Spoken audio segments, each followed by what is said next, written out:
All right. LDBC, this is your boy, Coach Shelton Harrison. You're live on the Coach Shelton Harrison Combat Sports Show live. Boy, let me tell y'all something, man. This fight was good, man. And I said that if there's any fighter in the Jackson Winklejohn stable to break the Jackson Winklejohn curse, it's going to be the Karate Hottie. I've said this, a few times. The Karate Hottie can break the Jackson Winklejohn curse. It's going to be tough. I don't even think it's Greg Jackson that puts most of the curse on the gym. Mike Winklejohn always the big mouth in the gym that's running his mouth. Greg Jackson, I like Greg Jackson. He's a good coach, man. Greg Jackson, he's a good wrestling coach. And I think Greg Jackson sometimes gets misconstrued because of, the other guy. I won't say his name. But let's break this fight down. So round one, Cortney Casey was doing a good job of keeping her range. And you know what? She clocked Michelle Waterson, man, with that right hand. And, she got Michelle's attention, man. And, and I was like, okay, Cortney Casey, she finna start out this round. And she was doing a good job of cutting off the octagon. And she was making Michelle Waterson, be on her bicycle. She was backpedaling most of that whole round. And then Cortney Casey clipped her again, man. Casey, Cortney Casey, she's a really good pure striker. She's real good. And if Michelle Waterson had not have used her intelligence in the octagon, she probably, Cortney Casey probably would have had more success and probably could have got a knockout, an easy knockout. But, Cortney Casey just, I don't know, man. It's like some of the pieces with Cortney Casey, they just missing. And you kind of look at Cortney Casey, and if the pieces ever come together for Cortney Casey, like if all the pieces come together, the striking, the wrestling, the BJJ, it's like she got like bits and pieces of it together that's working. But you look at Cortney Casey and you're like, dang, all the pieces not there, and she'll be a very complete fighter. But nonetheless, Cortney Casey had a lot of success in round one. But toward the end of the round, Michelle Waterson got a beautiful takedown. And her ground and pound, man, I thought Michelle Waterson did more effective striking. I actually thought Michelle Waterson stole round one. Then you get to round two. They start out again, Cortney Casey, with some great stand-up, really catching Michelle Waterson, clipping Michelle Waterson. And then Michelle Waterson closes the distance. And, Cortney Casey, after the first round, she should have realized, hey, I can't wrestle with Michelle Waterson. Even though Michelle Waterson is smaller, physically smaller than Cortney Casey, Cortney Casey should have realized, look, Michelle Waterson is using these little tricks. She's tripping me. And once Cortney Casey got to her back, it was pretty much like she was uncomfortable.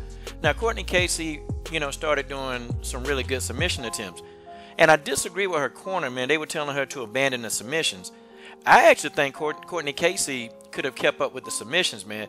The only thing it is, man, see, some people forget, man, that as a fight go on, you get hot, you get sweaty, and the submissions, the longer the fight go on, it's really hard to get a submission. And Michelle Waterson kept slipping out of Cortney Casey's submissions. But I thought Cortney Casey was doing a good job. It's just Michelle Waterson knew how to counter the submissions. I don't think she should have abandoned. I think eventually, if Cortney Casey could have kept it up, she probably could have gotten one of those submissions. Definitely in a 5-round fight, I think she could have gotten them to work. But round two, that was a complete Michelle Waterson round. Matter of fact, I didn't give any round to Cortney Casey. I think round one could have been a toss-up round, but I didn't give any round. It's amazing, though, this fight, it was a split decision. But round three, Cortney Casey was ready to go. Michelle Waterson landed some very good body kicks. She landed a head kick, and she hit Cortney Casey with a solid right hand, and Cortney Casey was ready to go. But I think Michelle Waterson was kind of tentative because when you have Cortney Casey hurt, she's still dangerous. She's still very dangerous, and, Michelle Waterson just didn't want to take that chance. And, I don't blame her. Michelle Waterson, she's too small for this division. Even though she won, somebody else that's got the toolbox, everything in the toolbox, Michelle Waterson gonna get knocked out. And I'm just being real. I'm not hating. I'm just saying she's too small, man. They really, really need. They got to get an atomweight division, man. They got to get an atomweight division. That's a division that the UFC really need, because you got a lot of up and coming 105ers, man, that's coming up. That they got a lot of character. They got a lot of charisma. That they're athletic, and Michelle's too small. Michelle Waterson gonna get in there with with the likes. She gonna go up the rankings. And she get in there with the likes of her during, Jessica Andrade. She gonna get murked. She gonna get murdered in there, man. She's too small. I mean, look at Cortney Casey compared to Michelle Waterson. And it's like Cortney Casey, dwarfs Michelle Waterson. I mean, she towers over. And, good thing that Michelle Waterson, her wrestling was pretty good, and she's got some good, solid fundamentals. Because had Cortney Casey had a little bit more experience with her wrestling and BJJ, Cortney Casey could have won this fight. And actually, this fight was Cortney Casey's to lose. It's just, Cortney, kept going for the clinch, man. Instead of just, because Michelle wasn't really initiating any clinches. Not really. Michelle did go for one takedown, and she got it. She did a double leg, took her down. It was, man, Michelle Waterson, I can't not. Look, man, she did this to a bigger woman than Cortney Casey, man. Cortney Casey has been having a lot of disappointing losses, man. And it's not like Cortney Casey getting blown out. It's not like, she's being blown out in every fight. That's not it. It's just the people that she's fighting, they're good too. And they have more tricks in the bag than Cortney Casey. But I'm honestly, if Cortney Casey can get the wrestling and the ground together, I think Cortney Casey can be a complete fighter, man. She can be definitely a complete fighter. And, she still got a lot of skills, man. She got some skills, and she got some stuff that she still just don't understand about the fight game. But it was a good fight, man. I thought I picked Michelle to win, but, when I started watching the fight, this fight really was Cortney Casey's. If she could have just stayed standing, Michelle Waterson would have knocked out.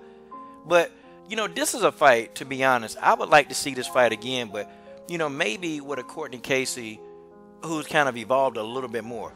Like, I can tell that Cortney, she's getting better every single fight. She's getting better every fight. She's learning new tricks of the trade. But it's just like her opponents just seem to, it's like they seem to know a little bit more skill-wise than she do. And I don't even think Cortney Casey been in the game that long. So for her to even be a number 10 ranked strawweight is amazing in itself. But, she just need to keep her head up, man. Just keep her head up and, keep cracking at it, because I think eventually, man, she's going to find her rhythm and find exactly what she need, man. It was just too much. It was too much karate hottie, man. Too much karate hottie, too much movement. And it really just messed up the whole game plan of Cortney Casey. Now, when I saw this guy in the corner, I'm looking at the corner. I saw this popcorn pop-tarn fight. I said, uh-oh. I said, the Jackson Winklejohn curse may be in effect as soon as I saw him.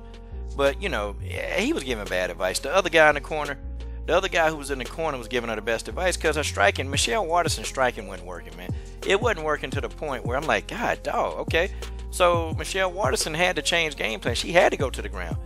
But you kind of wonder if this guy would have been in the corner, how things would have been. Maybe it would have been a lot better. Who knows? But I know something, though. We definitely got to give him credit. The wrestling coach. The wrestling game of Michelle Waterson was on point. This is your boy, Coach Shelton Harrison. I'm done. What are you waiting on? Subscribe to the best women's MMA platform on YouTube.